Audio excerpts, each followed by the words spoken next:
राजू अपने माता पिता के साथ पहाड़ों की घाटी में बसे एक गांव में रहता था। वो लोग बहुत गरीब थे। उसके पिता किशोर लाल की नुक्कड़ पर ही एक चाय की दुकान थी। माता पिता चाहते थे कि उनका बेटा पढ़ लिख कर बड़ा आदमी बन जाए, परंतु 15 साल के राजू का मन पढ़ाई लिखाई में बिल्कुल भी न था। वो 10वीं में पढ़ता था। स्कूल जाता तो रोज उसकी शिकायत आती थी। कभी किसी का हाथ तोड़ देता तो कभी सिर फोड़ देता। एक दिन, अरे तूने तो नाक में दम कर दिया है, रोज तेरी शिकायत आ जाती है। इससे अच्छा कल से तू दुकान पर ही बैठकर चाय बनाने के काम में मेरी मदद किया कर।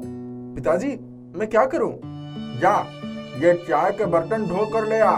वो पूरे दिन दुकान पर ही रहा। कभी ग्राहकों को चाय देता तो कभी भागकर बर्तन धोने लगता। राजू चुपचाप चाय के बर्तन धो रहा था।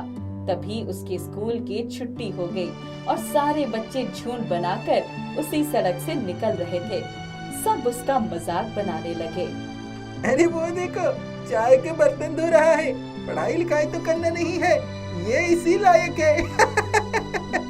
राजू को बहुत गुस्सा आया। उसने चाय का पैन उठाया और उसके सिर पर दे मारा। उसी समय उधर से एक बुढ़िया जा रही थी। पैन उसके सिर से टकराया और वो गिर पड़ी। दादी माँ, मुझसे बहुत बड़ी गलती हो गई है, मुझे माफ कर दो। मैंने जानबूझकर तुम्हें नहीं मारा था। बेटा, तुमने किसी को तो मारा होगा ना। वो पैन जिसको भी लगता उसका यही हाल होता। राजू ने जल्दी से बुढ़िया को सहारा देकर उठाया। उसकी कमर बिल्कुल झुकी हुई थी। उसने बुढ़िया को अपनी दुकान के पास सहारा देकर बिठा दिया। तुम यहीं बैठो, मैं तुम्हारे लिए पानी और चाय लेकर आता हूँ। थोड़ी ही देर में वो चाय लेकर आया। उसने उस बुढ़िया को चाय पिला दी। तुमने मुझे मारा भी और मुझे चाय भी पिलाई। तुम एक नेक दिल बच्चे हो। मैं तुमसे बहुत खुश हूँ। ये लो, ये जादुई केतली है। इसमें जितनी भी चाय बनाना चाहो बन जाएगी। ये कहकर बुढ़िया वहाँ से गायब हो गई। वो अपने हाथों में केतली पकड़े उधर ही देखता रह गया। तभी, अरे चाय का पैन धुल गया हो तो जल्दी लेकर आ जा और चाय चढ़ा दे। देखता नहीं है, शाम का टाइम है, सब लोग भीड़ लगाए हैं। राजू ने जल्दी से उसी केतली में पानी डालकर चढ़ा दिया। जब उसमें अदरक और चाय की पत्ती डालने के लिए उसका ढक्कन खोला तो देखा चाय तो पहले से ही बनकर तैयार थी। बिना कुछ बोले उसने चाय के गिलासों में चाय निकाल दी। जिसने जिसने भी चाय पी सब लोग वाह वाह कर उठे। भाई किशोरी, मानना पड़ेगा, तुम्हारे बेटे के हाथों की चाय में बहुत स्वाद है। मुझे एक गिलास चाय और दे दो। उस दिन सबने 2-2 गिलास चाय पी। किशोरी लाल बहुत खुश हुआ, पर जब उसने देखा कि सबके चाय पी लेने पर भी पूरी केतली अभी भी भरी हुई थी तो उसके आश्चर्य की सीमा नहीं रही। इतनी चाय क्यों बनाई? अब सारा दूध, पत्ती और चीनी बेकार हो गया ना। बाबा, मैंने तो कुछ भी नहीं डाला। किशोरी लाल ने देखा कि सारा सामान जस का तस पड़ा हुआ था। ये सब कैसे हुआ? तब राजू ने उन्हें सारी बातें बताई। अच्छा, इस बारे में और किसी से कुछ नहीं कहना। चलो चाय घर ले चलो। जब वो दोनों घर आए तो, अरे ये केतली घर क्यों लेकर आ गए? देखो, तुम्हारे लाडले ने क्या मस्त चाय बनाई है। आज लोगों ने 2-2 गिलास चाय पी है। जरा मुझे भी पिला अपनी चाय राजू। राजू ने माँ को चाय दे दी। चाय का घूंट भरते ही, ऐसी चाय तो मैंने कभी पी ही नहीं, क्या स्वाद है। किशोरी लाल ने बची हुई चाय घर के पीछे बनी क्यारियों में डाल दी। सुबह जब वो लोग सोकर उठे तो, अरे जल्दी उठो, देखो हमारी क्यारियों में कितने सुंदर सेब के पेड़ लगे हैं और उन पर लाल लाल सेब भी लगे हैं। किशोरी लाल तो समझ गया कि ये सब उसी जादुई केतली का चमत्कार है। एक काम करो, हम सेब तोड़कर तुम्हें दे देते हैं। तुम ये सेब लेकर बाजार में बेच दो। हम चाय की दुकान पर जाते हैं। राजू की माँ ने टोकरी सिर पर रखी और बाजार चली गई। उसके सेब खत्म ही नहीं हो रहे थे। जितना भी बेचती सेब की टोकरी भर जाती। आखिर में थककर वो घर आई। तब तक राजू और किशोरी लाल भी आ गए थे। सबने दिन भर की अपनी अपनी कहानी सुनाई। ये तो बड़ा चमत्कार हो गया। चलो हमारी गरीबी कट जाएगी। उनका सेब का पेड़ हमेशा लाल लाल सेबों से लदा रहने लगा। राजू की माँ दिन भर सेब बेचती, राजू और किशोरी लाल चाय की दुकान चलाते। कुछ ही दिनों में उनके पास काफी पैसा हो गया। सोचता हूँ अब एक पक्की दुकान खरीद लूं, वहीं चाय भी बनेगी और तू सेब भी वहीं बैठकर बेच देगा। हाँ बाबा, ये ठीक रहेगा। हमारे सेब इतने रसीले हैं कि जो भी एक बार खा लेता है उसको स्वाद भूलता नहीं है। उन्होंने कुछ ही दिनों में पक्की दुकान खरीद ली। उनकी खूब आमदनी होने लगी। जो चाय बच जाती उसे सेब के पेड़ में डाल देते। अब उनका रहन सहन बिल्कुल बदल गया। घर भी पक्का हो गया। बाबा, हम एक मोटरसाइकिल भी खरीद लेते हैं। हाँ बेटा, तूने तो मेरी दिल की बात छीन ली। जिस दिन वो मोटरसाइकिल लेकर आए उस दिन पूरे गांव वाले उनकी मोटरसाइकिल देखने आ गए। सबके मुंह पर एक ही बात थी, अरे किशोरी लाल, किस्मत हो तो तुम्हारे जैसे। बेटा जवान हो गया। जिस दिन से दुकान पर बैठा तुम्हारा तो भाग्य ही खुल गया।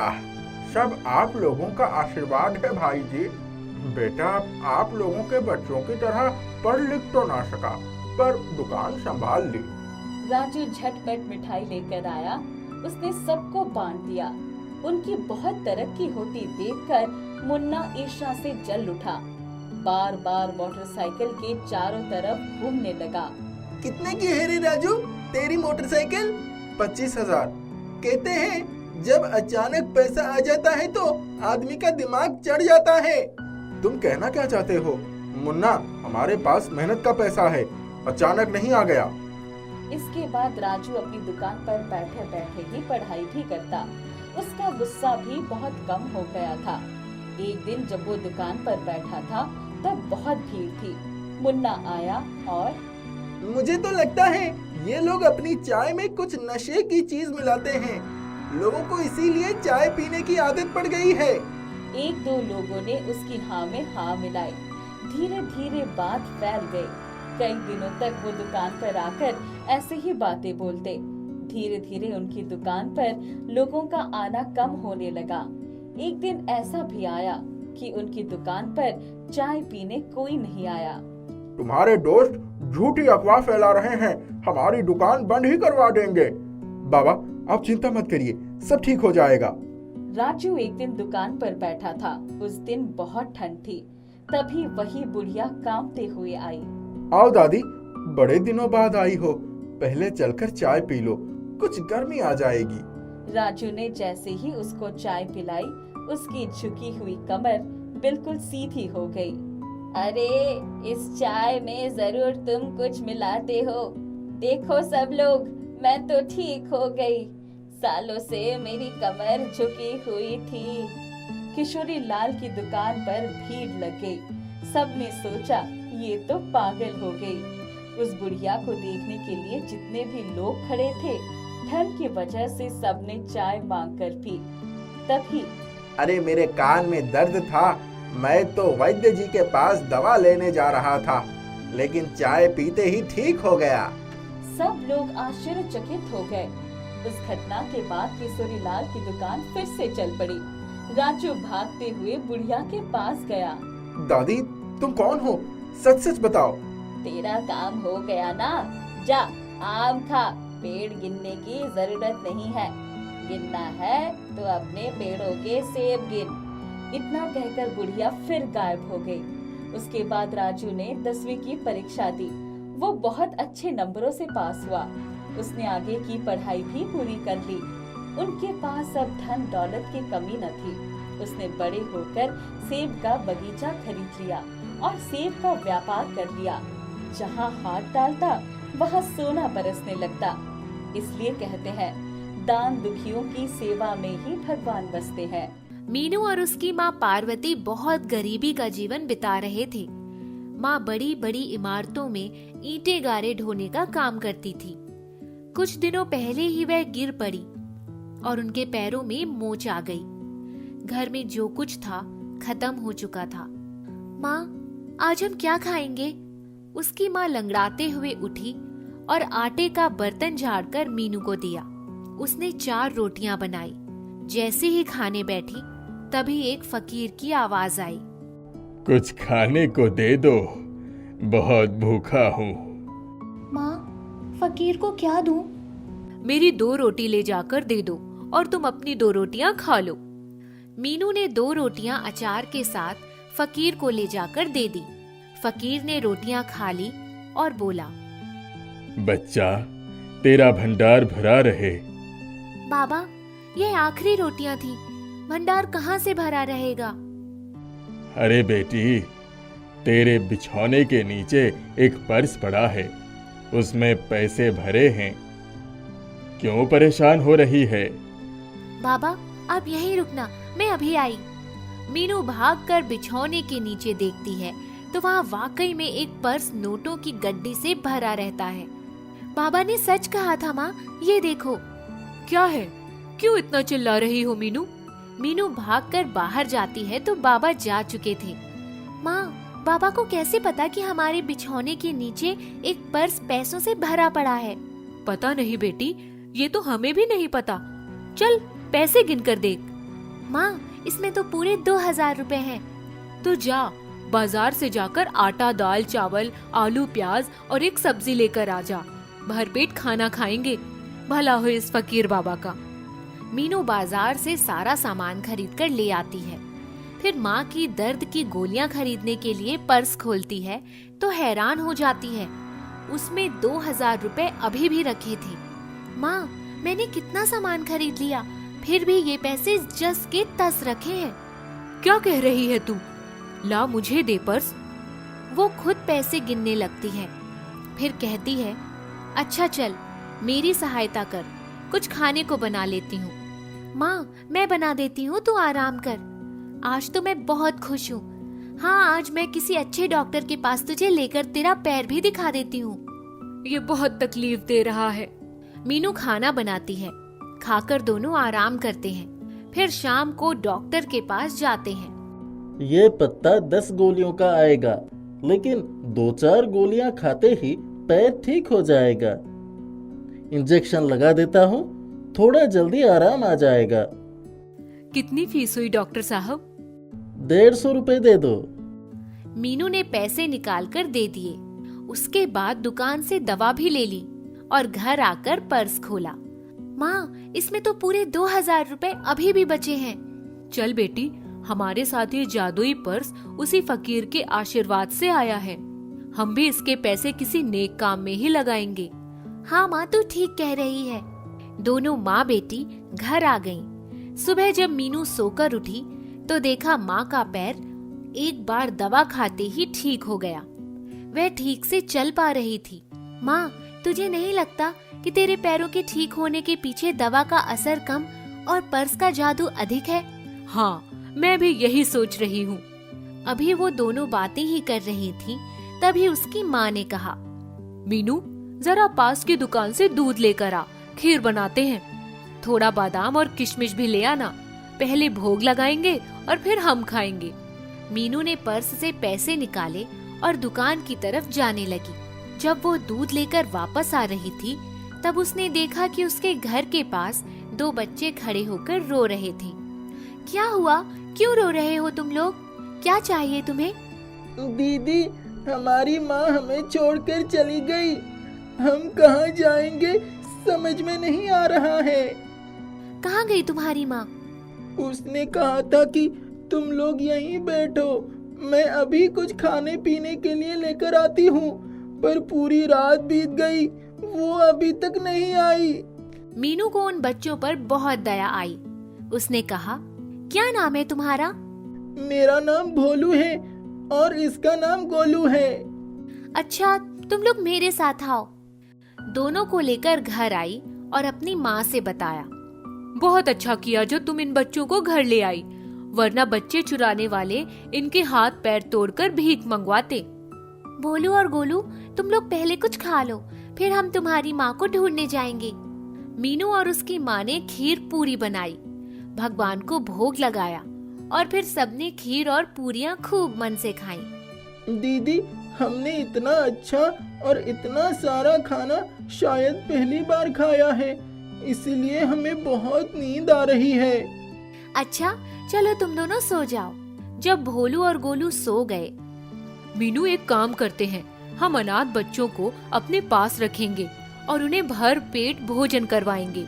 हमारे पास पैसों से भरा पर्स है, ईश्वर ने चाहा तो हमारा पर्स कभी खाली नहीं होगा। जब बच्चे उठे, दीदी हम उसी जगह पर जाकर इंतजार करते हैं, शायद हमारी माँ हमें ढूंढ रही हो। ठीक है जाओ, पर अगर वो ना आए तो सीधे यहाँ आना, मैं तुम्हारे लिए खाना बनाकर रख दूंगी। दोनों बच्चों के जाने के बाद, माँ हमने तो कितने दिनों के बाद भरपूर खाना खाया है ना। हाँ बेटी, अभी तक तो हम दाने दाने के मोहताज थे। बच्चों को गए काफी देर हो गई थी। माँ मैं जाकर देखकर आती हूँ, शायद वो अभी तक अपनी माँ की राह देख रहे होंगे। अब तो शाम भी हो गई है। जब वो बाहर गई तो उसने देखा दोनों रोते रोते उसके घर के पास ही बैठे थे। भोलू गोलू, मैंने कहा था ना कि अगर तुम्हारी माँ नहीं आएगी तो घर आ जाना। दीदी हमारी माँ को कुछ हो तो नहीं गया? हमने सोचा था शायद शाम होने तक आ जाएगी, पर वो अभी तक नहीं आई। तुम दोनों रोना बंद करो, चलो घर चलें, आज से हमारे पास ही रहना। बच्चों को लेकर वह घर आ गई। सबने खाना पीना खाया और सो गए। कुछ दिन बच्चे उदास रहे, पर थोड़े ही दिनों में मीनू और उसकी माँ से खूब हिल-मिल गए। अब वो इसी घर को अपना घर समझने लगे। माँ हम एक बड़ा सा घर ले लेते हैं और भोलू और गोलू जैसे बच्चों के लिए बाल आश्रम बनाते हैं। जब ये बच्चे आए हैं तब से मैं यही सोच रही थी। कुछ ही महीनों में उन्होंने एक बड़ा सा घर ले लिया। पार्वती और मीनू एक बार राशन खरीदने गई थीं। वहां कुछ अनाथ बच्चों को देखकर उनके मन में दया आई। वे उन्हें अपने बाल आश्रम में ले आए। ऐसे ही जहां कहीं भी उन्हें असहाय बच्चा दिखता वो उनको ले आती। अब करीब 50 बच्चे उनके बड़े से घर में रहने लगे। मीनू मुझे लगता है कि हमें बच्चों को स्कूल भेजना चाहिए। हाँ माँ, वैसे भी ये सारे दिन उदास पड़े रहते हैं। सभी बच्चों का पास के ही सरकारी स्कूल में दाखिला हो गया। धीरे धीरे उनके बाल आश्रम का इतना नाम हो गया कि आस पड़ोस में रहने वाले लोग उनके दुश्मन बन गए।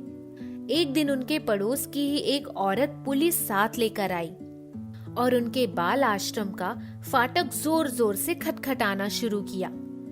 फाटक खुलते ही पुलिस के साथ वो भीतर धड़धड़ाती हुई घुस गई। कहिए क्या चाहिए आपको?